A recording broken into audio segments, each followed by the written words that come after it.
दिल्ली में जनवरी में बारिश ने पिछले 32 बरसों का रिकॉर्ड तोड़कर रख दिया। दूसरी जानिब पहाड़ों पर हुई बर्फबारी के बायस मैदानी इलाकों में सर्दी की ठिठुरन में बेइंतहा इजाफा देखा गया। कल शाम से ही दिल्ली में रुक रुक कर हो रही बारिश ने ठंड को और बढ़ा दिया, जिससे आम लोगों और खासकर रोजमर्रा के काम के लिए निकलने वाले लोगों को सबसे ज्यादा मुश्किलों का सामना रहा।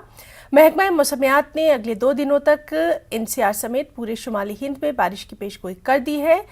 आईएमडी के मुताबिक कपकपाती ठंड में बारिश ने मजीद मुश्किल पैदा कर दी है। यूपी के हापुड़, संभल, चंदौसी, बुलंदशहर, खुर्जा, अलीगढ़, कासगंज, नरोरा में हल्की बारिश से ठंड में इजाफा हो गया है। लोगों को गैर जरूरी बाहर न निकलने की भी सलाह दी गई है। साथ ही जो लोग बहालत मजबूरी काम के सिलसिले में बाहर निकल रहे हैं, उनके लिए अलाव और चाय की दुकानें ही सहारा है। ट्रेनों और परवाजों पर भी मौसम का असर देखा जा रहा है।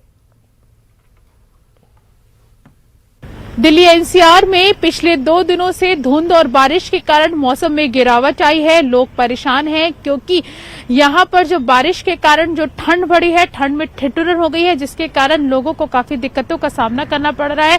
हालांकि आज अभी की मैं बात करूं तो मौसम जरूर थोड़ा साफ नजर आ रहा है, लेकिन सुबह के वक्त बारिश थी और बारिश के कारण जो ठंड के कारण जो तापमान था उसमें काफी गिरावट रिकॉर्ड की गई। मौसम विभाग का कहना है कि आने वाले 2 दिनों तक ऐसे ही मौसम रहेगा और बारिश के कारण जो ठंड है वो बढ़ सकती है। और जिस तरीके से ठंड और ठिठुरन के कारण यहाँ पर जो फ्लाइट्स और जो ट्रेन है वो भी कुछ ट्रेनों को रद्द किया गया है और कुछ ट्रेन जो है वो देरी से चल रही हैं, जिससे कुल मिला के लोगों को काफी दिक्कतों का सामना करना पड़ा है और अलाव का सहारा लेना पड़ रहा है। कैमरा पर्सन संजीव वर्मा के साथ प्रीति श्रीवास्तव, न्यूज़ 18 दिल्ली।